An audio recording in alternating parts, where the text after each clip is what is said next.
So welcome everybody to this DIVERCITIES Masterclass. I have the pleasure to have a very distinguished panel of speakers. In particular, our keynote speaker, which is Daniele Cologna Brigadoi Cologna, from the University of Insubria, which is not so far from Milan. But actually, he's a bit an atypical scholar because he concentrates in his characteristics diversity in its person, in his own. So he teaches Chinese language and culture, actually, but he's a sociologist by training and not only by training. He's not a pure academic. He's someone who is doing a lot of research. He's doing a lot of action research, actually. He participates in changing things. He's a co-founder of a very innovative research enterprise, strongly socially oriented, called Codici, with a group of friends and colleagues, very nice people, very innovative, very path-breaking in the way they are doing things. They are doing things together, and they are changing together policies, practices, etc. So I thought it would be the perfect keynote for this event, because he will be able to share with us not only his research experience, not only his knowledge about the field, or better, the knowledge about the field from a very different perspective as the usual academic one, which I think is very exciting, and I very much look forward to hear. He speaks many languages, Chinese fluently, which provides him a very privileged entry into a specific field of research, which is very rare, I would say.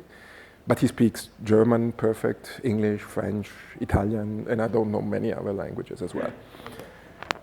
So I'll stop here because, well, actually the language is a key entry point in studying diversity, because it allows you to grasp things that not everybody is able to grasp. So that's really a very privileged entry into the field of studies. Then we have two discussants from the University of Milan Bicocca. We have Fabio Quassoli, who is teaching also, he's teaching qualitative methodology, but also intercultural relations, which is strongly related to our field of study, of course. He has been doing a lot of research on migration in Milan, etc. Issues about he published quite substantially. Then we have Enzo Mingione. Most of you probably know him. He's one of the founders of RC21 and one of the founders of IJUR, the International Journal of Urban and Regional Research, which means he's around since a long time. So very old guy. He's close to retire in a few years. And, but he substantially influenced also the field in doing studies on informal migration into the labor markets, in poverty, in local welfare arrangements, a lot of issues which are strongly related to the issues we are investigating. So I thought it would be very good to have them both discussing the presentation by Daniele. We will have a half an hour presentation and then maximum 10 minutes of reactions and issues. And then we open the floor to the broader discussion. He would like to engage with you on the issues he will be reporting. So thank you very much for coming, and the floor is yours. I'll put a timer on, so okay. Okay, so thank you very much for inviting me, and I'm really glad to be here. This is a very precious occasion. And I think Yuri said it all as it pertains to my particular background and the reason why I'm here to speak with you. I had the opportunity to study the way migration has changed this city for about 20 years, collaborating with various researchers and institutions. And in particular, my social research agency, which is called Codici, has been pretty close to the local government in trying to develop local policies in terms of fostering diversity. And I guess that gives me privileged access to the issues which are debated today. Unfortunately, my opinion on the subject is rather dreary. I don't have the feeling that Milan is doing enough in terms of promoting recognition of its own diversity and promotion of social integration. And I will try to articulate this thought in the 25 minutes that I have left. Well, first of all, it's important to focus on the fact that Milan has become an extremely diverse city, and not the term hyperdiversity is very appropriate in several ways. I'll start with pointing out a few which, in my opinion, are extremely important. The first one is, in the space of 30 years, this city has seen a substantial increase in its diversity in terms of new population of different origin. We have today a quota of immigrant population that is similar to that of other very multicultural cities in Europe, but this is a very recent event. It has matured in a relatively short space of time, and this sets our experience apart from cities like Paris, for instance, London, or in Germany, very diverse cities like Frankfurt, for instance. Right now in Milan, we have a percentage of 18% of immigrants on the total population, which can rise to more than 33% in certain areas of the city, which are extremely diverse. And this is one piece of very important information. Another thing that sets the city apart is the fact that most of the people that are of migratory background in this city are actually not Italian nationals. The number of immigrants that have acquired Italian nationality is still very, very small.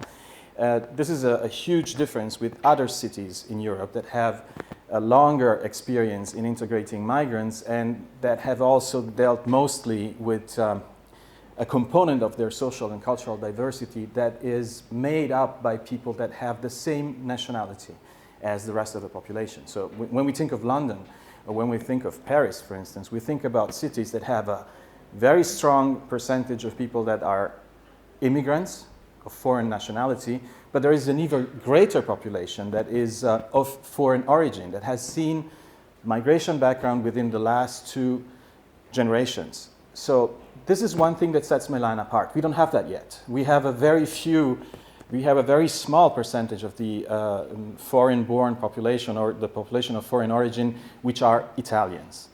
This has a strong impact on the way these people can participate in urban politics, for instance, because they can't vote, or they have several restrictions to their ability to participate in strong terms in co-constructing the city and the way the city operates, even on subjects that are extremely important to them. So we have a problem in underrepresentation of this hyper-diversity. There is also another aspect that we should bear in mind when we talk about diversity in Milan. We have a population that is made up of, if we think about the first 10 nationalities in Milan, we don't see something that we usually see in other cities in Europe. We see a very composite population. We see a population made up by very different nationalities, and these nationalities have very little in common with each other. Okay?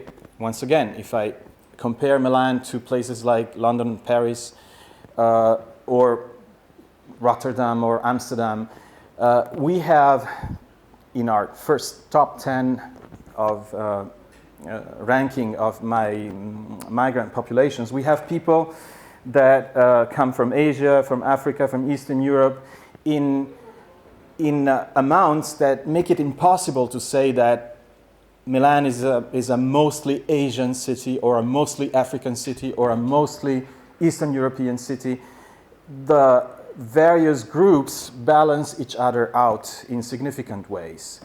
If we look at the first 10 nationalities that we have present in Milan, we see that they don't have any common language. Even the 2 that are Northern Africans, for instance, if we think about Morocco or Egypt, they actually speak different variants of Arabic, and they don't really mingle that much in their social life. And even when they work together, they tend to form cliques, okay? So another aspect of this diversity in terms of language background and ethnic background and cultural background is linked to the fact that there are no easy solutions when it comes to vehicular languages, languages that can be used to talk with a large amount of migrants. We don't have that option. In England, in France, English or French can actually be used as tools to open a dialogue with very different communities, because many of these communities, exactly those communities which make up the largest amount of immigrant population in those cities, are people that used to be living in countries that used to be English or French colonies. We have some immigration from former Italian colonies, but it's practically irrelevant to the diversity of Milan nowadays. So that poses significant challenges when you want to interact with this diverse immigrant population. How do you do it? What language do you speak? How do you deal with such extreme variety of different languages and cultural backgrounds? And it's not just a matter of languages and cultures. We also have a very diverse set of immigrant backgrounds. We have people that migrate from the countryside, and we have people that migrate from cities. We have people that settle into the city of Milan using their willingness to work in the informal sector within the domestic care sector, or within the cleaning and services sector. And then we have people that usually use self-employment or entrepreneurship as a tool for social mobility. We have people that can make good use of their city background to interact with the city, and we have people that have no idea of what a big city is. And they learn urban life here for the first time in their life. We have a strong differential in terms of generations. We have several immigrant communities, especially among the top 10 that I was telling you about, and just to make it clear of whom we are talking about, I will read them out to you. We are talking about the Filipinos, the Egyptians, the Chinese, the Peruvians, the Sri Lankans, the Ecuadorians, the Romanians, the Bangladeshis, the Ukrainians, and the Moroccans. Okay? These 10 nationalities are our foremost immigrant nationalities in Milan. And as you can hear, they have very little in common with each other. Let me add another thing. For some of these immigrant populations, we are actually achieving European capital status, meaning that for the Filipinos in Europe, Milan is pretty much their number one city.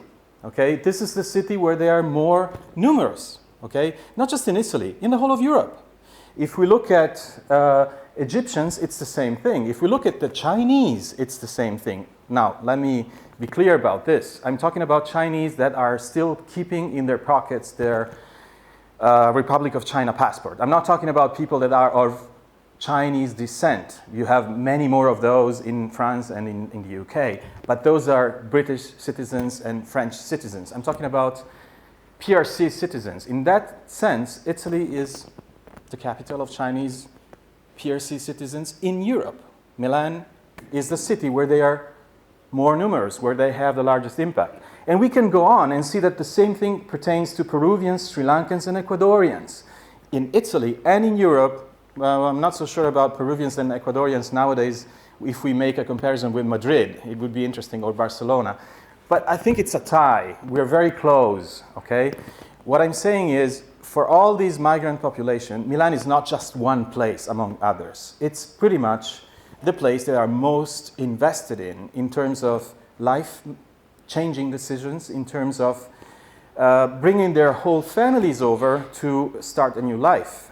We have, among the 10 immigrant groups, a very strong showing of, with a few exceptions of course, of a family dynamic that makes us now speak of at least 2 generations of immigrants in the space of 20 to 30 years in Milan.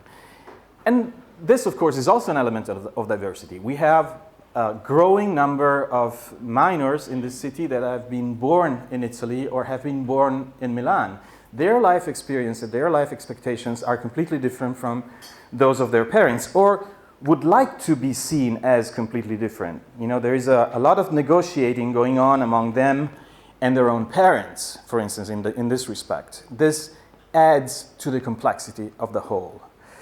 I would also say that one other significant difference between Milan and other European cities when it comes to diversity is representation and gaining recognition. In other European cities, there has been a strong discussion on recognizing diversity and incorporating diversity ever since the 1950s and 60s. While in Italy, this discourse has been largely imported from the whole multiculturalism debate in the Anglo-Saxon world. So in Italy, we have not clearly made up our mind yet on what is our own multiculturalism debate. We don't have that yet. It's right there, hidden in the aisles, but it's not coming to the fore. And this is a big problem. We don't really have a framework to understand what is happening. We tend to use other frameworks and try to apply them to the Italian situation, but that is hopeless because the Italian situation has nothing in common with what has happened in most of the Anglo-Saxon world, especially the UK or the USA. We have quite a bit in common with what is happening in other Southern European countries. If you want to understand migration in Italy and how it affects local politics and national policies, you can look at Greece, you can look at Spain, and you can find common ground. But if you look to Northern Europe, we don't understand each other in that sense. There are too many differences yet. If we look at the way the local government has tried to cope with the growing diversity within the city, we see that it's been pretty much on the agenda for about 25 years. All city governments that we have seen since the early 90s have pretty much thought that immigration and diversity should be part of the package of what the city does in terms of social policy. But apart from saying that, it has not really been able, the city of Milan, to produce a strong vision of its own character as a multicultural, hyper-diverse city. There is a lot of discussion going on, but like I said before, the tools to sustain this discussion and bring it to a more well-fleshed out vision are very, very weak. They're still lacking. In that sense, there's still a lot of work to be done in academia because we need academia in this sense. We need our universities and our sociology, anthropology, demography, political science departments to take this issue more seriously, to understand the uniqueness of the Italian context and to work on that uniqueness instead of just comparing theories with what is being done elsewhere. It is important to ground new theory on what is being seen, found, and understood on the ground here in Italy. So this leaves a lot of space open to researchers, also in the future generations, I think. Hopefully, given the fact that Italian academia has not really been keen on promoting access from new and young researchers, but hopefully this might change in the future, hopefully. So, since we don't have a very well fleshed out, well thought out, and shared vision on what the city wants to be in terms of diversity, what has happened is that you have a lot of policy suggestions, very limited in scope, usually hugely underfunded. Generally, integration policy in Italy overall, and in this city in particular, have been funded with European funds, European social funds, and little else ever since the early 2000s. We had, for 3 years, a national law, the first national comprehensive immigration law, which has been drafted in 1998, that actually set up a wishfully permanent fund for integration policies. But that fund has been set down to zero during the early days of the first Berlusconi government in the 2000s to 2010 decade. So ever since that has happened, nothing new has come out. We don't have any funds that are specifically destined to creating social cohesion and political integration or social integration or economic integration in terms of integrating migrants and their offspring in Italy. We don't have that. All we have is makeshift plans and projects that are built on what the European Union puts on the table every year. And that is a strong limitation because the European Union is not Italy. It does not reason on migration in a way that has a lot of context in this country. Okay? We have seen a very strong shift in European policy towards immigrants from investing in social cohesion to investing in control or adaptation of migrants to the cultural local context. Okay? This is a very significant shift, and in a country such as Italy, which has a lot to do in terms of integrating migrants culturally, linguistically, and politically, what we have in terms of objectives from the European Union simply is not enough. It's not really keyed to what we really need in this country, and we see this in Milan. Most of the agencies that work for that sustain the local government in designing local policies of integration have a hard time fitting their ideas and projects into the brackets of these slogans of the European Social Fund and their own ideas about what is really urgent in terms of integration policies. So how is integration policy done in this city?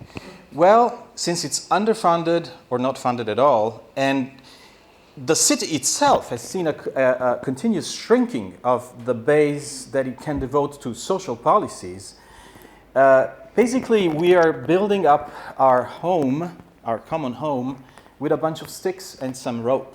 Okay? We are making makeshift policies. We don't have a common project, but we have a few plans that we try to carry out from one legislation to the other, usually tapping into one of the main resources of the city, which is its third sector, which is its sector made up of volunteers and people that are invested in creating welfare services because they think it's right. Okay, so people that work for free, basically.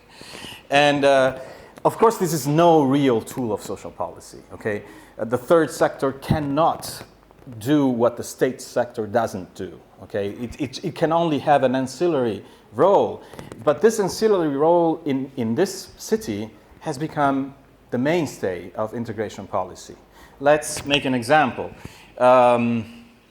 Schools that teach Italian to immigrants. We have about 130 schools that do that in the city of Milan. That's a big number. It's a huge thing. But these 130 schools, most of them are made up of volunteers. We have schools that are funded by the local government, and they have still the largest number of pupils. Thank God they're still there. But when we talk about the schools that can really address those potential learners that have a very hard time accessing to the public schools that make that offer Italian language schools for adults, Well, those are all made up of volunteers, and there's an effort underway to coordinate them, but it's always something that is being done with very little money, very little vision, very little long-term investment. It's just not up to the challenge. So what is actually left for the growing immigrant population in this city? Well, basically, they have to rely on their own devices of social agency and their own ways to build upward social mobility. Some of these communities that I've just read out to you shortly beforehand are doing fairly well in this sense. The main, probably the most evident example of how a minority in Milan can actually work its way up on the social ladder is the Chinese immigrants, the Chinese community. When we talk about the Chinese, we tend to overestimate their prowess in creating enterprises. We think it's easy for them, they're Chinese, it's their culture. It's not their culture at all. We are talking about a country that has been Marxist-Leninist planned economy state for 30 years. So, it's not their culture. What they're doing is actually adapting and innovating, drawing on what is here an element of opportunity that it can structure into an ethnic opportunity structure. That's what's happening. So we have the Chinese being really keen on adapting to certain niches of our economy because they can do little else. They suffer from a very strong language barrier, which is very, very hard to diminish in time. And so they must become self-employed workers or entrepreneurs. It's not their vocation. It has become their vocation. And now, since it's become their vocation, they have built around it a whole set of cultural devices that bolster that ambition to become entrepreneurs. Okay? So now they have a narrative of their being successful Wenzhou entrepreneurs. But sadly, if you talk to people in Wenzhou, which is a city in China that has been one of the most creative new capitalist cities in the 1980s and 1990s, it has been at the forefront of the economic change in China. Well, Wenzhou people say, your immigrants are not Wenzhou people. They come from the countryside. They're just wannabes, okay? When they look at Wenzhou, when they look at these migrants, they look at them as people that come from the countryside, had never had any background in entrepreneurship, but they're actually doing pretty well. So good for them. But you see how it is? Entrepreneurship has been a device that has been developed in tandem with the progressing of migration from China to Europe. And in time, it has latched on to sectors of the Italian economy where their peculiar brand of self-exploitation and pliability to market needs has made them expendable, useful, And this is pretty much the story of migration in our country. We tend to see economic insertion and economic integration in Italy only on the terms of the needs and aims of Italian economics. Okay? Whenever we have a need, let's say our social welfare doesn't provide strong support to couples that have young children and have to work. Okay, so let's bring in immigrants that help those couples. Okay, we have a very hard time dealing with globalization and competition from countries abroad in our industrial clusters, in our industrial districts, where most of the Italian manufacturing is, where the backbone of the Italian manufacturing is located. Well, in those sectors, since we don't have enough capital to delocalize, let's delocalize workers. Let's bring workers in from other countries and let's work them here from very low wages, way below the minimum wage, the official minimum wage, and let's deal with this issue this way. Okay? So migrants, even when they're entrepreneurs, they're actually always, or almost always, the Chinese have managed to create a few very small exceptions to this model. They're always put into a subaltern position. And even the Chinese that we see in the city buying or actually renting spaces to open up new bars and services, you know, the Chinese in Milan are now the mainstay of about 1/3 of the new shops and services within our third services sector, okay? But what kind of services are they offering? They are barbers, they are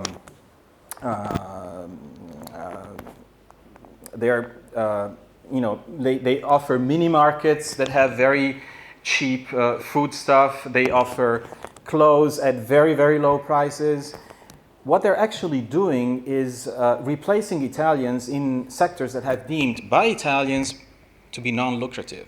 Okay, so you have this expedient substitution where the people that mainly actually gain from this transition are the owners of the spaces that are occupied by these new enterprises. So is this really an innovative and effective way to create upward social mobility?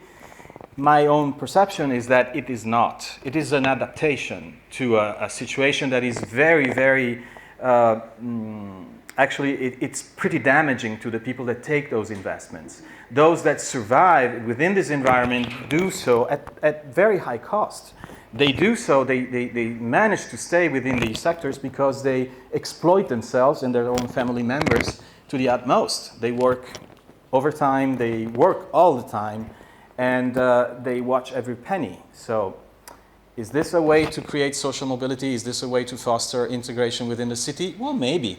To some extent it is, but certainly it is not what it is usually made out to be, okay? And while I quoted the Chinese as an example of how this agency brought to the fore by the immigrants themselves is giving them chances to interact with the city on new terms, we also have to say that many other immigrants don't have that opportunity. We see, for instance, among the Filipinos, a very disturbing phenomenon. Their children, those who are born and who grow up in Italy, have a very hard time being active work-wise in sectors that are different from those of their parents. So we have a second generation here that shows very little or almost no social mobility. This happens, by the way, also among many Peruvians and Ecuadorians, even those that pursue their studies even to the end of the secondary schools, okay? So what we see in this city with its hyperdiversity is that we have a very, very tenacious ceiling that actually keeps immigrants from accessing real opportunities to self-develop their own agency. When they succeed in this, they do so at very, very high cost. It is not a very positive situation. I think that it needs to be addressed way more seriously because many immigrant groups, especially now that they have children and grandchildren, are starting to wonder why this is happening. They are starting to question the ability of national politics and of the country in terms of its culture, its media system, its political system to really address their urgent needs. It's bound to become something serious, okay?